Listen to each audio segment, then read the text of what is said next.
Welcome to C plus plus tutorial series. आज हमारा तीसरा दिन है और आज हम लोग देखेंगे कि आइडेंटिफायर में क्या क्या रूल्स होते हैं उसको डिफ़ाइन करने के लिए।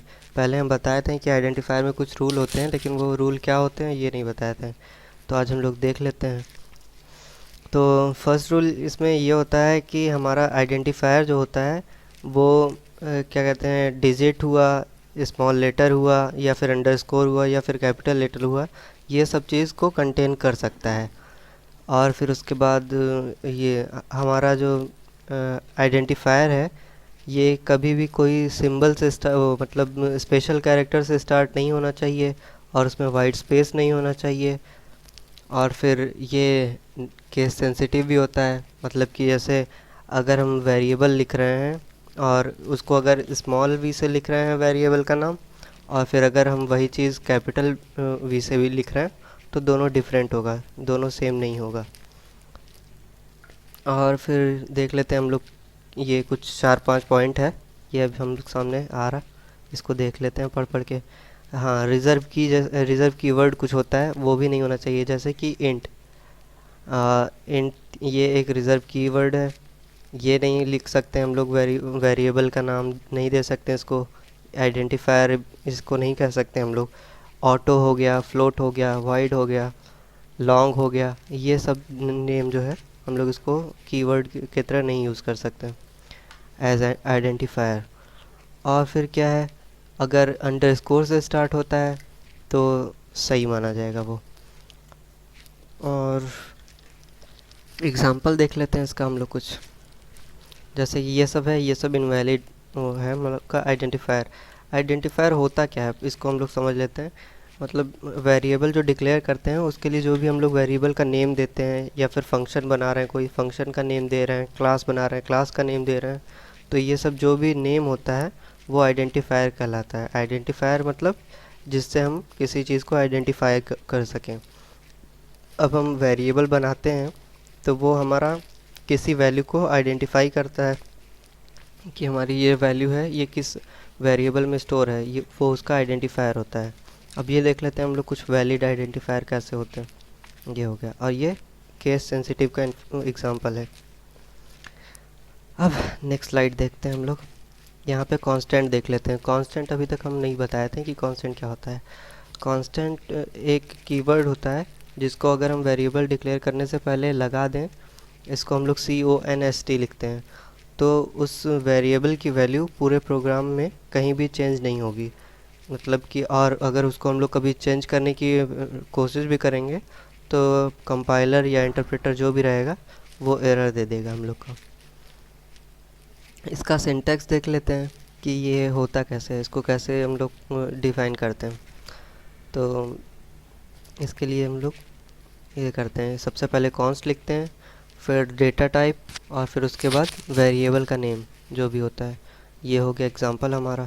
जैसे यहाँ पे हम लोग सबसे पहले कॉन्स्ट लिख दिए हैं, फिर उसके बाद फ्लोट लिखे हैं, क्योंकि हमारी जो वैल्यू है इसमें उसमें डेसिमल आ रहा है तो इस वजह से हम लोग फ्लोट लिए हैं। और अगर हम लोग का डेसिमल कुछ ज़्यादा प्लेस तक होता है, इसमें 3 ही प्लेस तक है इसलिए हम लोग फ्लोट लिए, ज़्यादा प्लेस तक होता है तो उसको हम लोग डबल ले लेते हैं। यहाँ पे हम लोग पाई की वैल्यू स्टोर करके देखें हैं।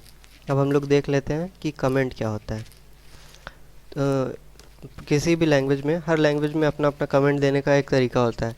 तो C++ में कमेंट देने का दो तरीका होता है, एक डबल स्लैश लगा के दे सकते हैं जिसको हम लोग सिंगल लाइन कमेंट कहते हैं, या फिर मल्टी लाइन कमेंट होता है एक, उसको हम लोग एक स्लैश फिर स्टार और फिर एक स्लैश लगा के देते हैं। ये कमेंट होता किस लिए है?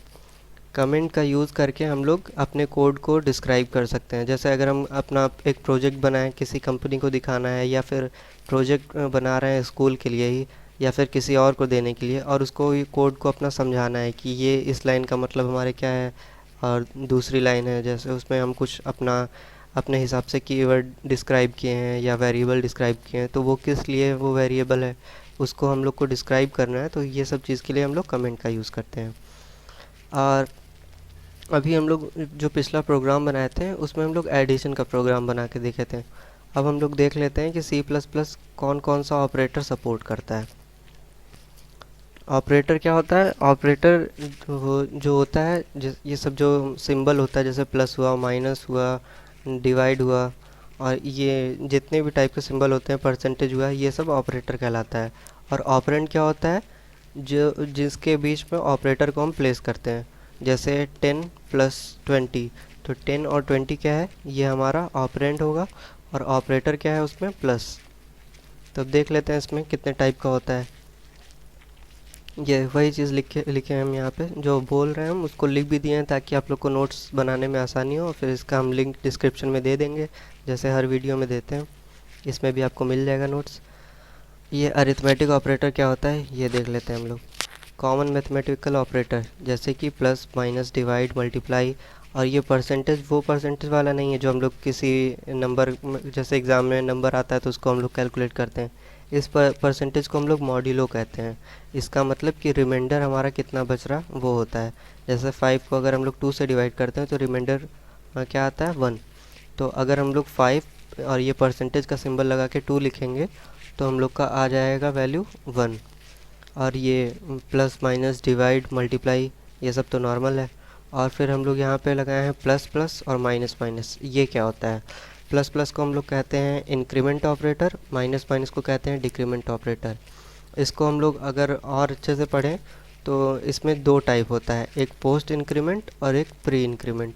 प्री इंक्रीमेंट क्या होता है? जब हम लोग किसी वेरिएबल के पहले डबल प्लस प्लस लगा देते हैं तो उसको प्री इंक्रीमेंट कहते हैं। और अगर उस वेरिएबल के बाद लगा देते हैं तो उसको हम लोग पोस्ट इंक्रीमेंट कहते हैं। या यही सेम चीज़ माइनस माइनस में भी होता है, या डिक्रीमेंट ऑपरेटर के साथ भी होता है। पहले लगाएंगे तो प्री कहेंगे, बाद में लगाएंगे तो पोस्ट कहेंगे। अब इसका यूज़ कहाँ होता है? इसका यूज़ हम लोग मोस्टली फॉर लूप में करते हैं, या फिर लूपिंग में ही ये ज़्यादातर यूज़ होता है। या फिर अगर हम लोग को कोई वैल्यू 1/1 इंक्रीज़ कर देनी है तो उसके लिए बस हम लोग अगर प्लस प्लस लिख देंगे, या बाई 1 डिक्रीज़ करनी है तो माइनस माइनस लिख देंगे तो वो हो जाएगी।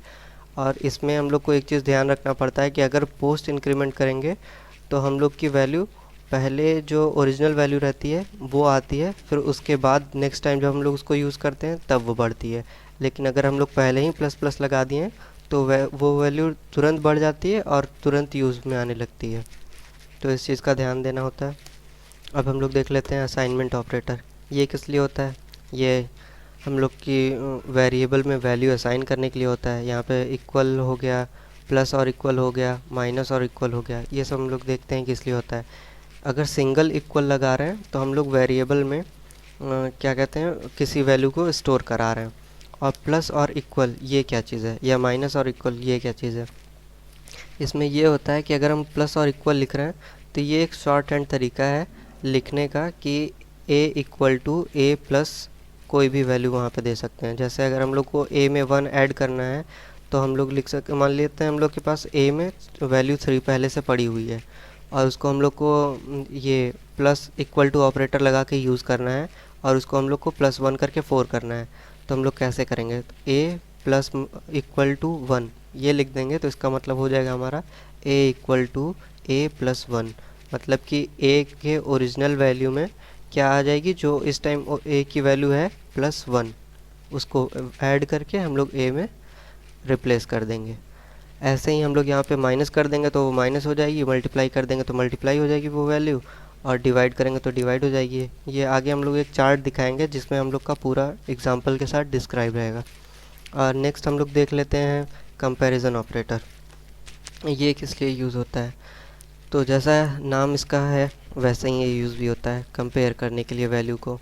अगर दो वैल्यू है, जैसे हम लोग एग्जांपल में ले लेते हैं 4 और 5, तो 4 हमारा क्या है, 5 से लेस है, तो इसको हम लोग यूज़ करके दो वैल्यू को कंपेयर करते हैं। अगर हम लोग वहाँ पे लेस देन का सिंबल लगा देते हैं तो ये बताएगा कि 4 हमारा 5 से लेस है, और अगर ग्रेटर लगाते हैं तो इससे हम लोग को ये पता चल जाएगा कि 5 हमारा 4 से ग्रेटर है। और डबल इक्वल टू क्यों लगाते हैं? डबल इक्वल टू लगाते हैं चेक करने के लिए कि दोनों वैल्यू, दोनों साइड के जो भी है हम लोग का लेफ़्ट और राइट साइड ऑपरेटर के वैल्यू वो इक्वल है कि नहीं। ये हम लोग को इसमें ध्यान देना पड़ता है कि असाइनमेंट अलग होता है, कंपैरिजन अलग होता है।